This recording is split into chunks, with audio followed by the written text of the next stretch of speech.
Hello, Loveland. I'm Mike Meldon, and this is your Loveland Weekly Update. Brought to you by Gina Dubell-Smith, eXp Realty, and Stone Pillar Farm. Today we're going to do something a little bit different. In a previous episode or two, I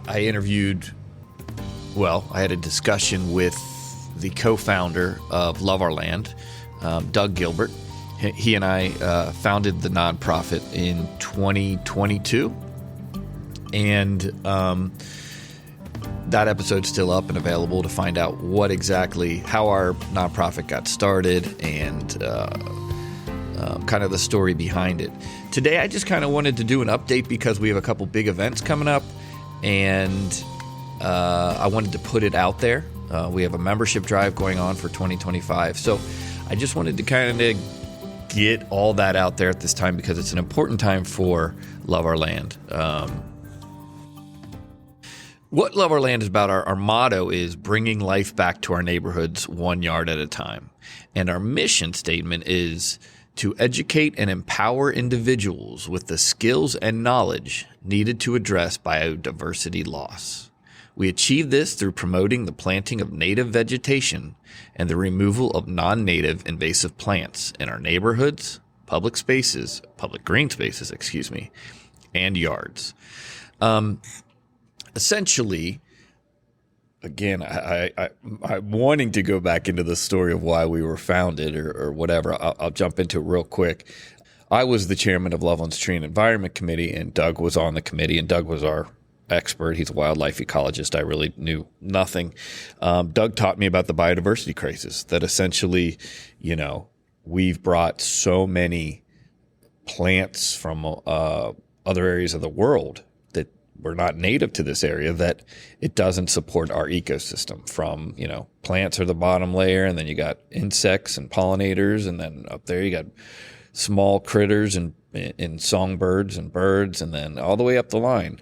And if you don't have the plants that they need to eat, your life is going to be missing. You're going to miss pollinators. You're going to miss the insects we need. You're going to miss songbirds, lots of them, and all the way up.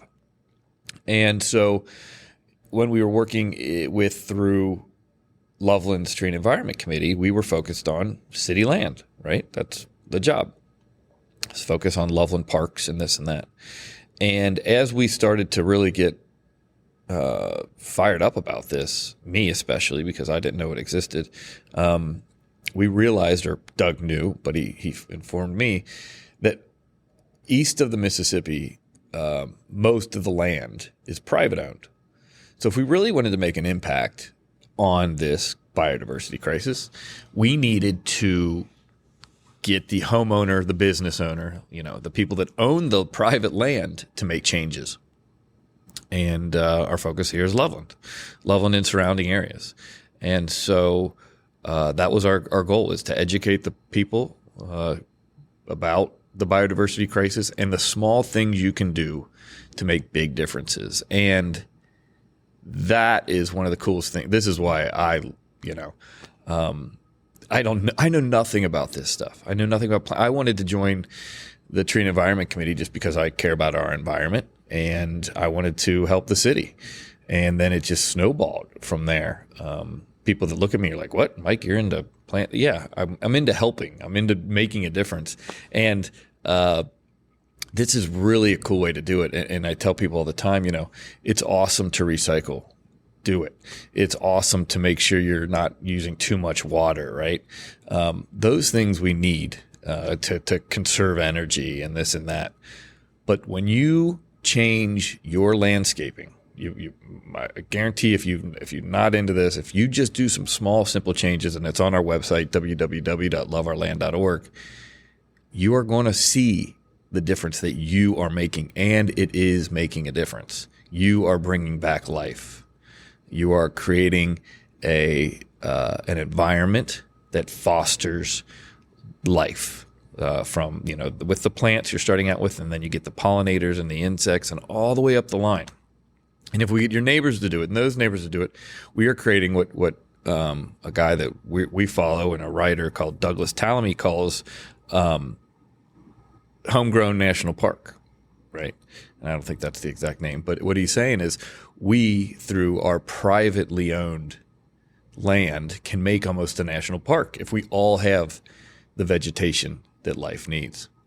So I digress. I didn't want to get into that whole story, but I did. And we have some big events coming up. Well, first of all, let me just say our membership drive. Our membership drive, you get you into different things for free. Really, you join for the year, so calendar year 2025, and so we're still in January. So we're just getting kicked off for this year. We've had some great people sign up. We've had a call out to the school board. We had a call out to city council members, and I'll tell you, we're almost 100% at each.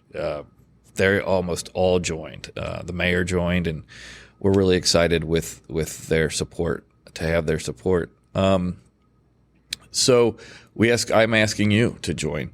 And if you're a student, college student, it's $10. High school student, $10. If any adult is only $25. And then we have family starting out at $50, and then we have businesses starting out at $300. And businesses have special perks that go, you get a spot on the website and this and that. So you can email me at mike@loveourland.org with questions, or if you're interested in any of that. But this is a call saying, hey, we need you to help out our local organization. We try to do a lot and reach as many people as we can. And having said that, we have, and I'll save the Alprow for last, we have our awards, our first ever awards ceremony coming up on February 20th, where we're going to recognize some really great people and organizations coming up. We put the names out on the website, but there'll be more to come. We'll after the event, I'll put out the awards that they actually won and what that's for. I don't want to get too much into it, but we've been giving out awards to community members that have made a difference, that we call land stewardship, and doing what that needs to be done to fulfill the mission of addressing biodiversity loss. Excuse me. And this is the first year where we're actually, previously we recognized them at different, city council meetings or committee meetings, or at their meetings if they were an organization. And this year we just thought, hey, let's have a small event. And so we're doing that downtown Loveland on February 20th. And we're having past award winners and award winners from this year out there. So we're excited about that. And then 2 days later is our Owl Prowl. And our Owl Prowl is something we've actually done since the beginning. I think this is our third or fourth one. And it will be held on Saturday, February 22nd. This is a popular event. We get people always, around January, early January, asking if we're going to do it again in February. And so the night consists of mainly 3 Owl Prowls, where Doug walks you through. This is held at Grailville, right up the road. If you're not familiar, it is less than a mile outside of downtown Loveland, so really close and convenient. But the night has 3 Owl Prowls where Doug takes people out on a walk in the dark and attempts to call in an owl with his owl calls. And I'll tell you, even if you don't get an owl to come in, just to hear the other birds and how they react to owl calls is really an experience. So there'll be 3 of those, one at 6:30, one at 8:15, and then one at 8:45 p.m. And the 6:30 is the one where if you have kids 10 and under that would like to go, that we're asking that they only go to the 6:30 one. And all this is on the website at the events section, www.loveourland.org, where you'll have to get a ticket and you'll also have to sign up for your walk time. But not only do we have the walks, there was a little space between the walk times there because we have Raptors Inc. coming. Raptors Inc., phenomenal local organization that works with large birds, and they bring in a couple owls. I think they brought in 3 last year from little screech owls to I think it was a big was it a barred owl? Now I'm confused, but they had 3, and it was really a phenomenal presentation. So we'll have coffee and hot cocoa and other drinks for sale, and we'll have a campfire outside. But the presentation will be held inside the Grail Oratory that night from 7 till 8 p.m. So really great night. If you are a member or your family's a member, you get in free. You do have to go to the website and claim your tickets, though. But other than that, adults are $15, children are $5. And you, like I said, you get your ticket, and then you sign up for the walk that you want to go on. You don't want to miss this event. I'm excited if you can't tell. Doors open at 6 p.m. that night, but all this information can be found online.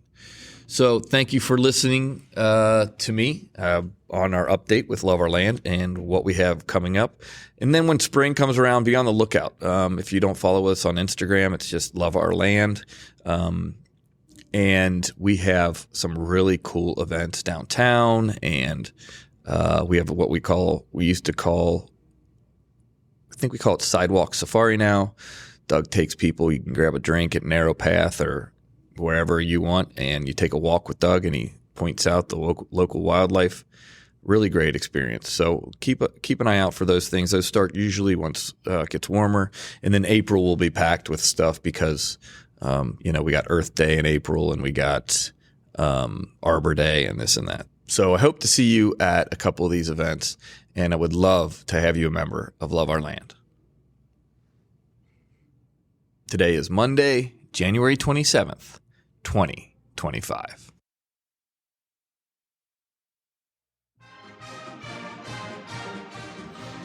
Hello, this is Elise Snapchafer with another Loveland High School Weekly Update.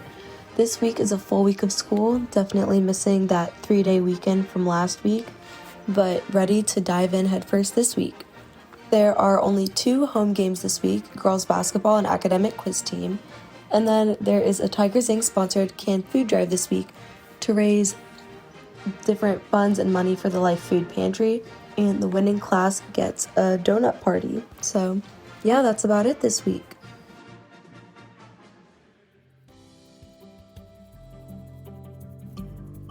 Looking ahead in Loveland.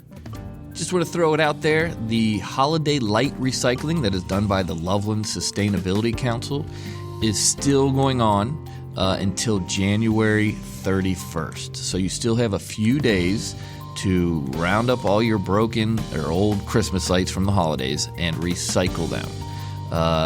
It is held as a competition, actually, between Loveland, Miami Township, and Sims Townships. And residents are encouraged to recycle their used holiday lights at either, with your Loveland resident, you want to take them to City Hall, and you can take them there at any time before the end of the day on January 31st. And then Miami residents have their own spot, and Sims Township residents, if you're listening, you're taking them to the Sims Administration Building on Union Cemetery Road. And I found the Miami Township residents take theirs to move to Loveland on Ward's Corner Road. So make sure you remember, if you got those laying around, make sure you take those in. And then coming up, February 7th through 9th, Loveland is having its 2025 Hearts of Fire weekend. It's the Sweetheart of Ohio's way to celebrate Valentine's Day. And if you haven't been down to this event, it is phenomenal. Misty and her committee up at City Hall have started this a few years back, and it has grown, and it's just such a fun event, especially in this part of winter. In February, you don't have a lot of things like this going on, with a lot of great activities all weekend. So check out, you can go to loveandlifeinloveland.com, and they have all the different things that are going on, an activity map, an ice sculpture, a tour map, and then just all the different things you can do the entire weekend from February 7th to the 9th right here in Loveland. So check that out. We have something truly special here in Loveland. Thank you for listening, and have a great week.